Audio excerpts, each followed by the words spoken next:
It's the Broadband Besties Show. Bob and Kim bring you broadband news in a very serious way on the Broadband Besties Show. Tonight's show is brought to you by Botox and Ozempic. Here are Bob and Kim. Okay, thanks, Bob.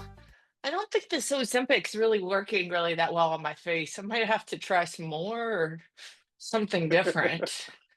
But I don't know. thanks. This is our first episode. Welcome, everyone. Hey, Bob, speaking of Ozempic in my face, how's that toothache you have that you couldn't make You the know, fiber regional in San Antonio back in a couple I weeks ago? almost died. Yeah, you're telling everyone it's a toothache. I'm getting these texts like, "Hey, you can't make it to San Antonio because you have a toothache." I'm like, yeah, I had to have a tooth extracted, and I was like in the process of going septic, but it's just a toothache. It's fine. Got an implant So, coming. so let's just be honest. Let's go back a step. Still, did your tooth ache? I wasn't lying. Still a It toothache. did. It did, Bestie. It did. So Bestie, tell us what you did today. I knew this was going to come back and bite me. This is when I had my lovely mammogram earlier today. So thanks for bringing that up. And it will now live in infamy.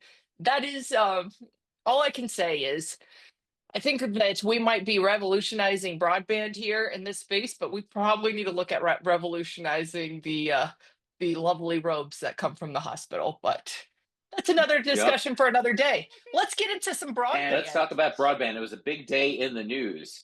Trueline, the construction company, goes out of business. Trueline, which was it was a construction company, a conglomeration of three construction companies, rolled up by Grain Management, Grain Capital, out of Washington D.C. 300 employees out of work right now. Company emailed the employees to say that it was shutting down, and we've heard that maybe there were some poor business decisions or maybe some financial challenges for the company, but still, it's 300 people. I think that's the thing that really resonates with me, and I think that gets lost in some of these stories is that there's 300 people who have families associated with them that lost their jobs, and that is a huge impact. And as we all know, this is not just a profession for a lot of this. We're kind of a family in this broadband space, so it really hurt my heart when I saw this news on Friday, and I've had some people reach out to me looking for jobs. And so all I just say is if you're out there and you're looking for somebody to work, there is a lot of people out there, and a lot of them have just open to work on their LinkedIn pages. So we want to help our own.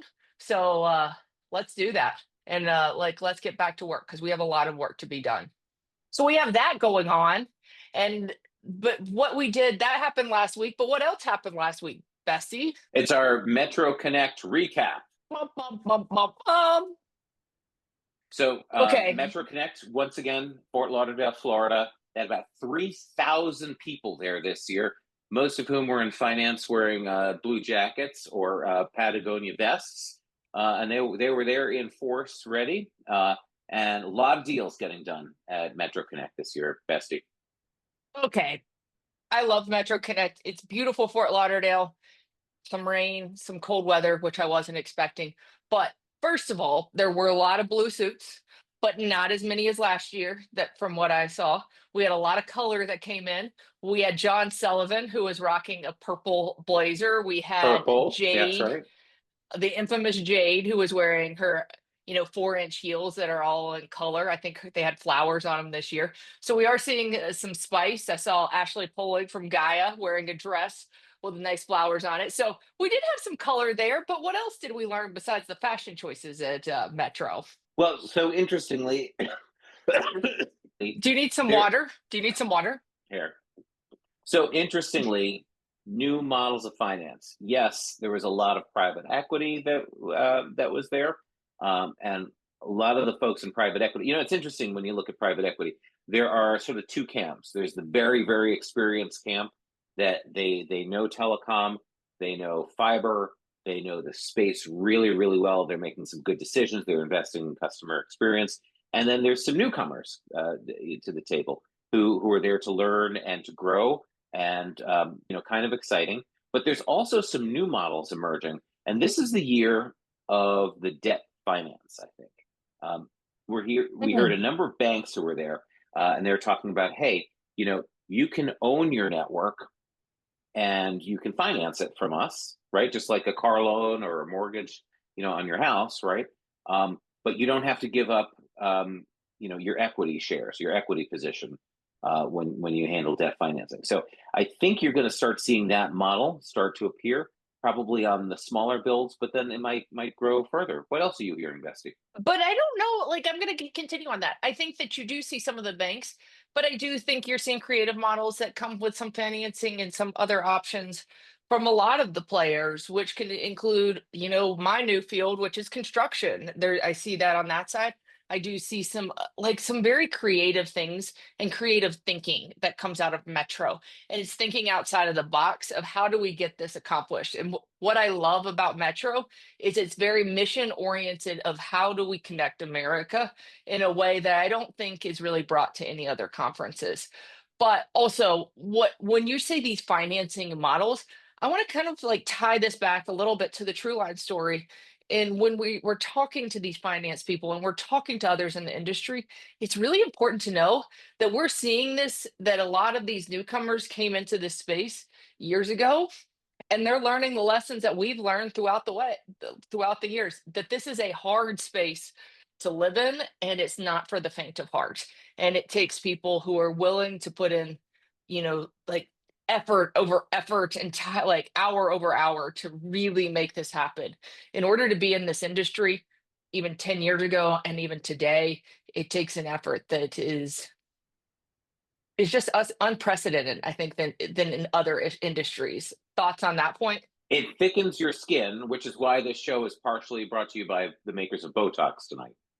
Oh, is it Botox? It's not Ozempic I have in my face? Oh, I forget. Like I didn't know. Well, a little bit of Okay. both, right? It could be like an Ozempic Botox cocktail, right? It thins you out and tightens the We're, wrinkles. we're gonna get a cease and desist of saying please don't use our products in your Broadband Besties podcast next week, but that's okay. But tonight, that's what it's brought to you by.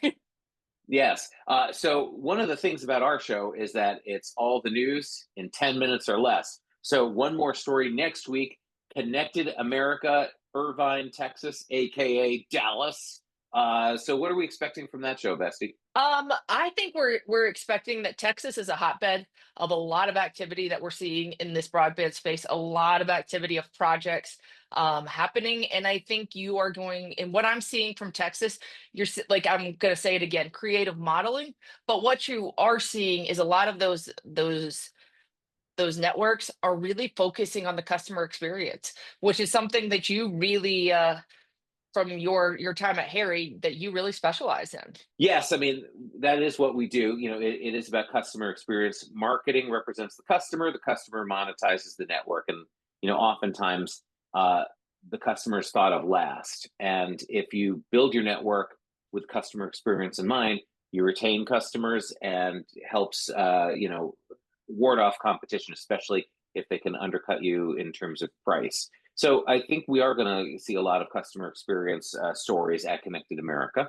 And I think, like, I come from the ISP space. I spent 14 years in the ISP space. Now I'm in the construction area. And what I'm seeing, even when I was on the ISP space and what I'm seeing on the construction space, customer experience is important. The whole package is important. We hate this word turnkey and all of this other things, but what everybody really wants is partnerships and to be seen on both sides of the table. And I think that's what you're starting to see, a lot of collaboration, which is going to develop into a lot of beautiful, I think, a lot of really successful and beautiful networks out there.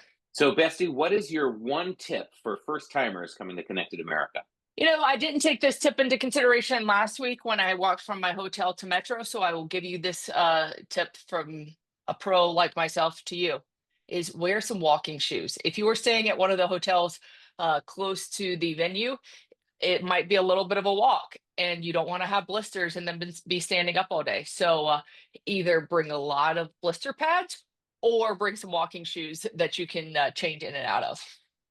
How about you? My tip actually involves walking also. So my tip is, if you're staying at the Holiday Inn Express, which is sort of adjacent to the Urban Convention Center, and you're walking there at night, bring a flashlight. Our friend Scott, a couple of years ago, was walking in the dark through the parking lot to that particular hotel, and he tripped over an object, and that object was a person.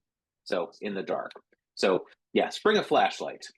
But that could have been user error because we do know Scott. So that is a good We do. suggestion, but we weren't there, so we cannot verify what happened that night. But anyway, everyone, thank you for joining us on our first ridiculous episode of the Broadband Besties, and we appreciate you. We'll be back next week. Bye. It's the Broadband Besties Show.